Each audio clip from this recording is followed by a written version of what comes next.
अस्सलाम वालेकुम students, how are you. मुझे उम्मीद है कि माशाल्लाह आप लोग खैरियत से होंगे। और आज जो हम केमिस्ट्री में एक नई बात सीखने जा रहे हैं वो बड़ी ही इंटरेस्टिंग चीज़ है, जो कि हमारी जो है वो केमिस्ट्री में एक खूबसूरती जो है वो उससे बड़ी होती है। और वो हमारा टॉपिक है आज का catalysis.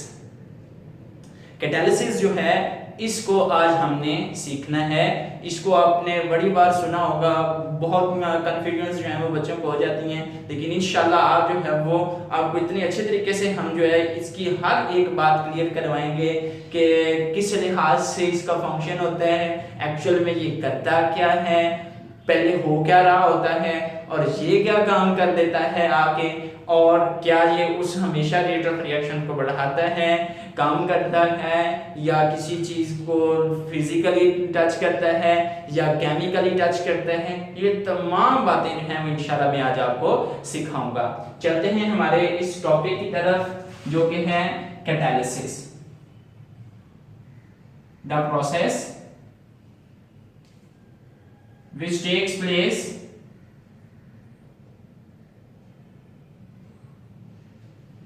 in the presence of a catalyst.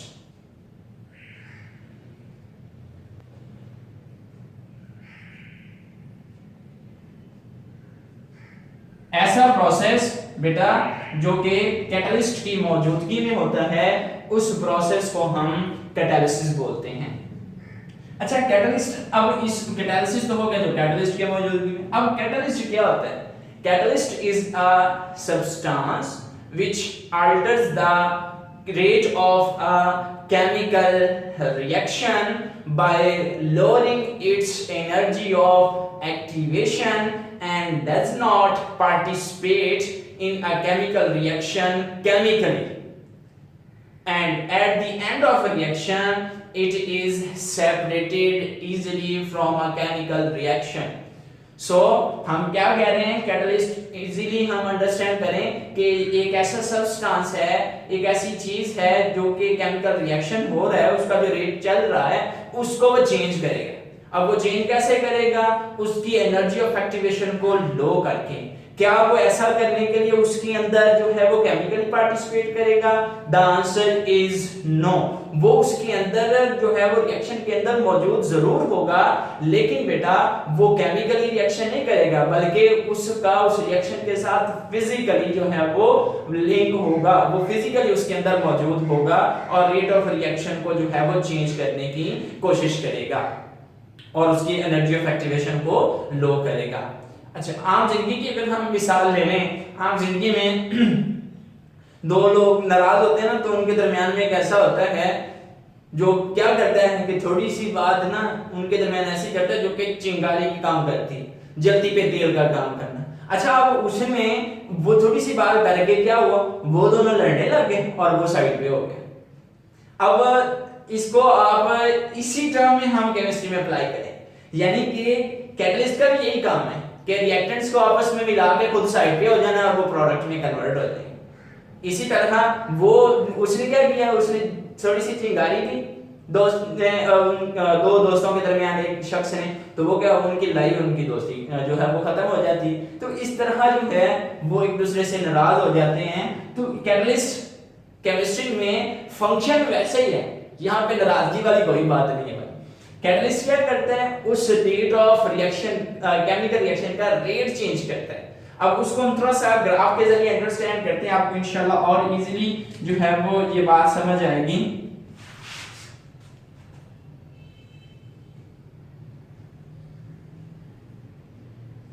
X axis, Y axis, Y axis पे हमारे पास एनर्जी है और एक्स एक्सिस पे कोर्स ऑफ रिएक्शन, यानी कि जो रिएक्शन हो रहा है उसको हमने एक्स एक्सिस पर जो है वो नॉमिनेट करना है।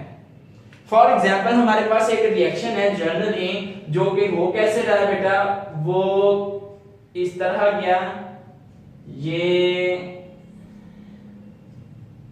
इस तरह करके जो है वो प्रोडक्ट में चेंज हो जाता है,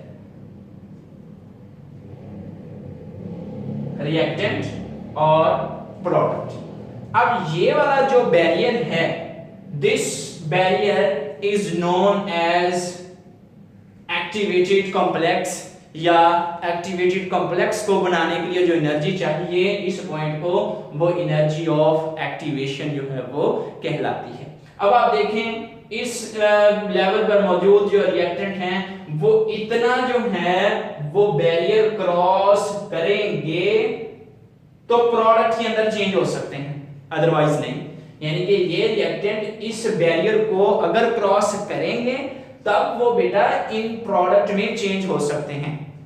अगर वो इस बैरियर को क्रॉस करने के काबिल नहीं है तो वो फिर इधर ही रहेंगे और प्रोडक्ट में वो कन्वर्ट नहीं हो सकेंगे, और बहुत कम मॉलिक्यूल्स जो हैं वो प्रोडक्ट में चेंज होते हैं।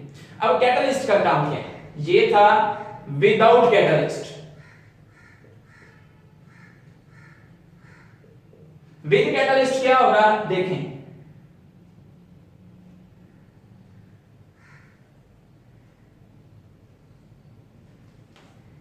Look at this. There is a big difference between these two.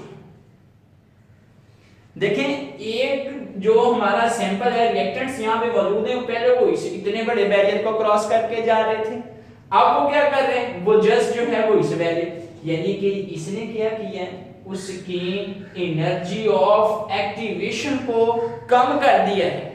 Energy of activation को कम मीन ये बैरियर जो है उसने छोटा कर दिया है, जिस वजह से अब ज्यादा से ज्यादा रिएक्टेंट जो हैं वो प्रोडक्ट में कन्वर्ट होने की एबिलिटी रखते हैं विद कैटलिस्ट। ये कैटलिस्ट की मौजूदगी में ये देखें ये फर्क है। हमने कहा था ना कि ये रेट को अल्टर करेगा, चेंज करेगा। देखें रेट ऑफ रिएक्शन इस केस में देखें, इसमें दोनों में फर्क होगा। यहाँ पे रेट ऑफ रिएक्शन ज्यादा होगा और यहाँ पे रेट ऑफ रिएक्शन जो है वो कम होगा। यहाँ पर क्योंकि बैरियर छोटा हो गया और ज्यादा से ज्यादा रिएक्टेंट जो है वो इस बैरियर को क्रॉस करके प्रोडक्ट में ज्यादा से ज्यादा कन्वर्ट होंगे, एंड इस प्रोसेस को हम कहते हैं कैटालिसिस। जो ये काम कर रहा है वो कहलाता है कैटलिस्ट। ओके, अब इसकी हम जो है वो क्लासिफिकेशन की बात करते हैं बेटा।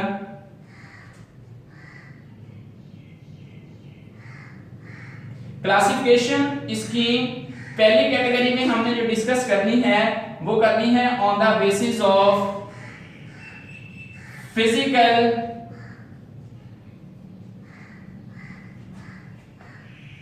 अपीयरेंस। वो होते हैं ये दो तरह के। फिजिकल अपीयरेंस के लिहाज से ये दो तरह के हैं। Number 1 homogeneous catalysis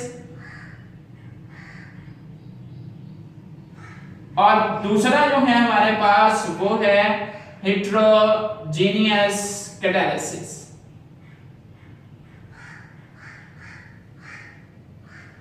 homogeneous catalysis और heterogeneous catalysis on the basis of the physical appearance. अब होमोजेनियस, होमो का लफ्ज जो है वो निकला है जिसका मतलब है सेम। अब इसमें हम क्या बताएंगे, इसका मतलब ये है कि अगर रिएक्टेंट्स और जो हमारा कैटलिस्ट है उन दोनों की फिजिकल अपीयरेंस यानी कि उसकी फिजिकल स्टेट जो है वो फेज जो है अगर दोनों का सेम है then that catalysis will be homogeneous catalysis.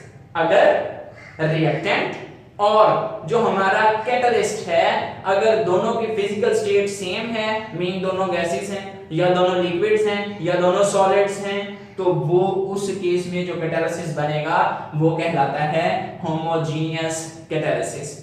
For example हम एग्जाम्पल डिस्कस करते हैं कि बेटा देखें जो सल्फर डाइऑक्साइड और ऑक्सीजन गैस मिलकर सल्फर ट्राइऑक्साइड की फॉर्मेशन करते हैं। बैलेंस कर लें हम इसको तो ये कुछ इस तरह से हो जाएगा, ये ऐसे। अब ये भी गैसियस फॉर्म में है, ये भी गैसियस फॉर्म में है। जो कैटलिस्ट हमने अप्लाई किया नाइट्रिक ऑक्साइड वो भी गैसियस फॉर्म में है। इसको नहीं, प्रोडक्ट को नहीं हमने देखना। अब इसमें अगर आप देखें सल्फर डाइऑक्साइड एक रिएक्टेंट है, वो भी गैस है, ऑक्सीजन एक रिएक्टेंट है, वो भी गैस है। नाइट्रिक ऑक्साइड एक हमारा कैटलिस्ट है, उसकी फिजिकल स्टेट भी क्या है, गैस है। अब इस तरीके से जो कैटालिसिस की टाइप बनेगी वो कहलाएगी होमोजेनियस कैटालिसिस। अब इसमें जो कैटलिस्ट है वो यूनिफॉर्मली हर जगह पे एक जैसा जो है वो डिस्ट्रीब्यूट हो जाएगा, और वो करेगा क्या, वो उसके रेट ऑफ रिएक्शन को bye lowering it's energy of activation वो उसको चेंज करेगा और वो इंक्रीज करेगा। ओके, अगर हम एक और एग्जांपल डिस्कस कर लें, मिसाल के तौर पर हमारे पास इथाइल एसीटेट, ये एक्वस फॉर्म में पड़ा है, साथ में हमने वाटर उसके अंदर डाला है। इस केस में हमारे पास जो कैटलिस्ट है वो भी जो है वो लिक्विड फॉर्म में है। हमारे पास एसिटिक एसिड बनता है प्लस इथाइल अल्कोहल की फॉर्मेशन जो है वो होती है बेटा। अब इसमें अगर आप गौर करें, ये भी एक्वस यानी कि लिक्विड फेज है, ये भी लिक्विड फेज है, और कैटलिस्ट भी जो है वो हमारा क्या है, लिक्विड फेज के अंदर है। इस केस में रिएक्टेंट और कैटलिस्ट इन दोनों की जो है वो फिजिकल स्टेट जो है वो बेटा सेम है। That's why we say this type of catalysis is known as homogeneous catalysis, यानी कि रिएक्टेंट और जो कैटलिस्ट है उन दोनों की फेज जो है वो सेम है, और वो रेट ऑफ रिएक्शन को यूनिफॉर्मली डिस्ट्रीब्यूट होकर जो है वो कैटलाइज करेगा। फिर बात करते हैं हेटेरोजेनियस कैटालिसिस की। हेटेरो का मतलब होता है डिफरेंट, हेटेरो का मतलब डिफरेंट होता है। अब इसमें क्या हमने देखना है, हम कहेंगे कि अगर रिएक्टेंट्स और हमारा कैटलिस्ट जो है अगर दोनों की फेज डिफरेंट है तो हम क्या कहेंगे कि वो हेटेरोजेनियस कैटालिसिस है, और उसमें वो यूनिफॉर्मली डिस्ट्रीब्यूट नहीं हो सकेगा। फॉर एग्जांपल, हम एग्जांपल से अंडरस्टैंड करते हैं, इथीन, उसकी हाइड्रोजनेशन करें इन द प्रेजेंस ऑफ निकल, तो हमारे पास इथेन बनती है। अब ये जो हमारे पास इथीन है वो भी गैस है, हाइड्रोजन भी गैस है, लेकिन जो निकल है ये सॉलिड फॉर्म में है। सो फिजिकल स्टेट क्या हो गई, चेंज हो गई है कि हमारा जो कैटलिस्ट है वो सॉलिड फॉर्म में है, और जो हमारा रिएक्टेंट है वो गैसियस फॉर्म में है। इनके फिजिकल अपीयरेंस में डिफरेंस होने की वजह से हम इसको बोलते हैं हेटेरोजेनियस कैटालिसिस, कि ये हेटेरोजेनियस कैटालिसिस कहलाता है। इसमें और एग्जांपल भी आ जाती है, हम अमोनिया की जो है वो ऑक्सीडेशन करें तो हमारे पास क्या बनता है, नाइट्रिक ऑक्साइड बनता है, और प्लस हमारे पास एक और प्रोडक्ट बन जाता है, और वो होता है in the presence of platinum, जो कि वो भी सॉलिड है। अब वो दोनों गैसेस हैं, अमोनिया भी और ऑक्सीजन भी, लेकिन हम जो कैटलिस्ट अप्लाई कर रहे हैं प्लैटिनम, वो क्या है, वो सॉलिड फॉर्म में है, जिस वजह से हम क्या कहते हैं कि वो क्या कहलाएगा, वो हेटेरोजेनियस कैटालिसिस जो है वो कहलाएगा। ये है on the basis of their physical appearance classification. Understand? Now move towards next part. हम फिर क्लासिफिकेशन डिस्कस करेंगे।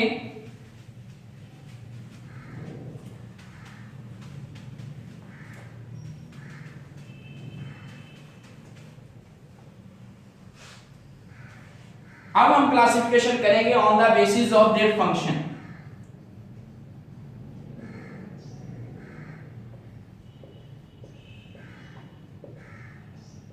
हम उनके बेटा फंक्शन के लिहाज से, कि उनके काम के लिहाज से वो है वो किस तरह उनके क्लासिफिकेशन करते हैं। उसमें हम तीन तरह की कैटेगरी से लेके आते हैं। नंबर 1 एक्टिवेटर्स या प्रोमोटर, दूसरी कैटेगरी है इनहिबिटर या negative, and the third one category is auto catalysis, ये तीन कैटेगरी हैं बेटा जो कि हम करते हैं on the basis of their function, कि उनके काम के लिहाज से हम देखेंगे कि क्या क्या वो काम कैसे कैसे उनका जो है वो डेली कोर्स ऑफ रिएक्शन होता है।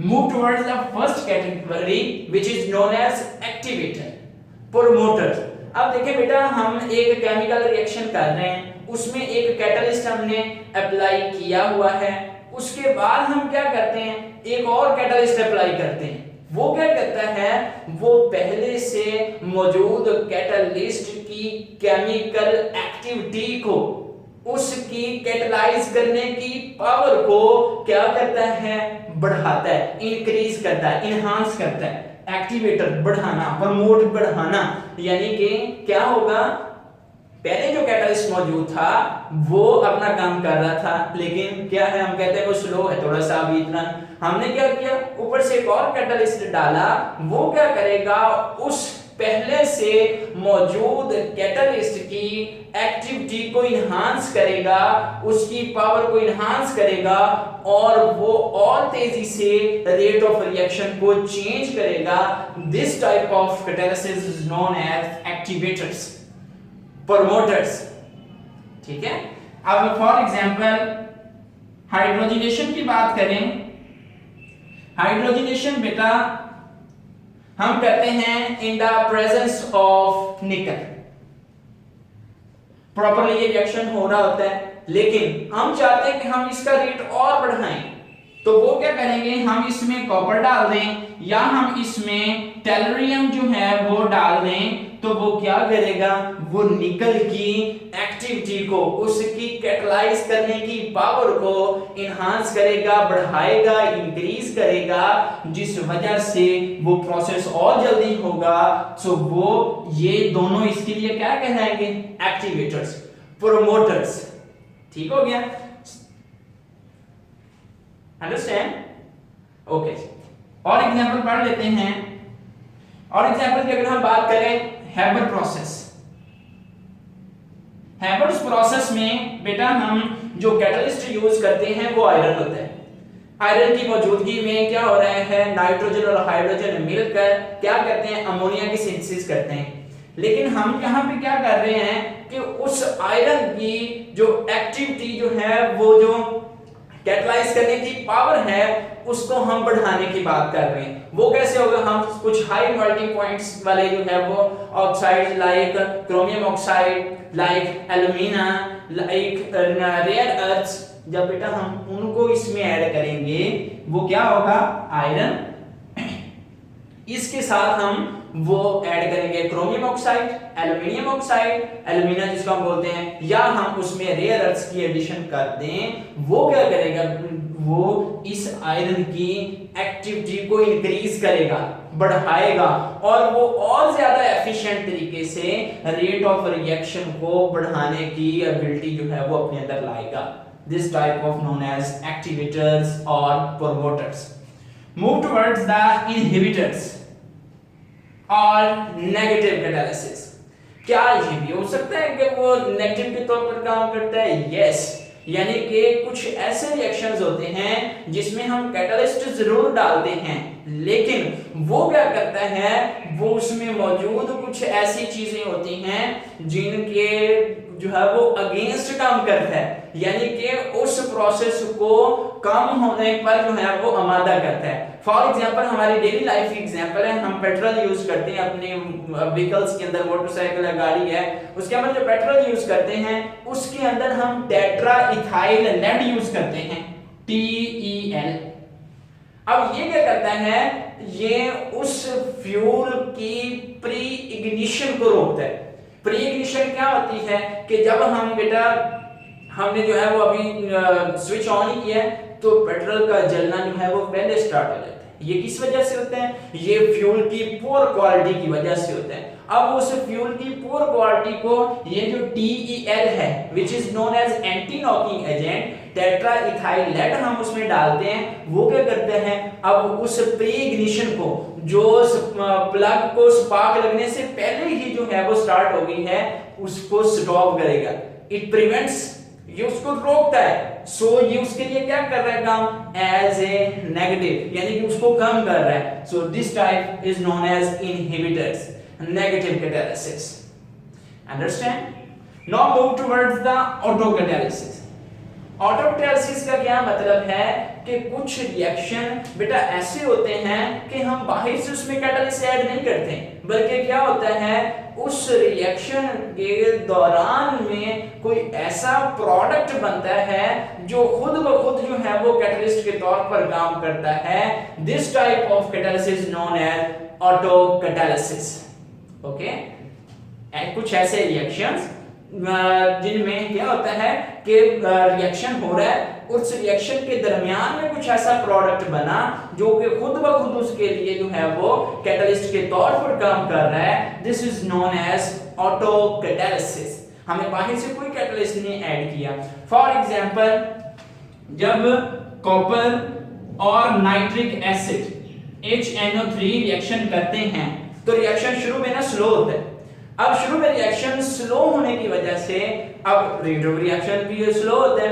अब जिस वजह से अब हम देखते हैं कि आहिस्ता आहिस्ता ना वो स्पीड पकड़, हमने तो बाहर से कोई चीज नहीं ऐड की, तो पता चलता है कि उसके दरमियान में नाइट्रस एसिड जो है उसकी फॉर्मेशन हो जाती है। वो नाइट्रस एसिड खुद ब खुद उस रिएक्शन के लिए कैटलिस्ट के तौर पर काम करता है और उस रिएक्शन के रेट को इंक्रीज करने की कोशिश करता है। This process is known as autocatalysis. Okay, फिर हम अगर बात करें ऑक्सैलिक एसिड, इसको हम एसिडिफाइड KMnO4 के साथ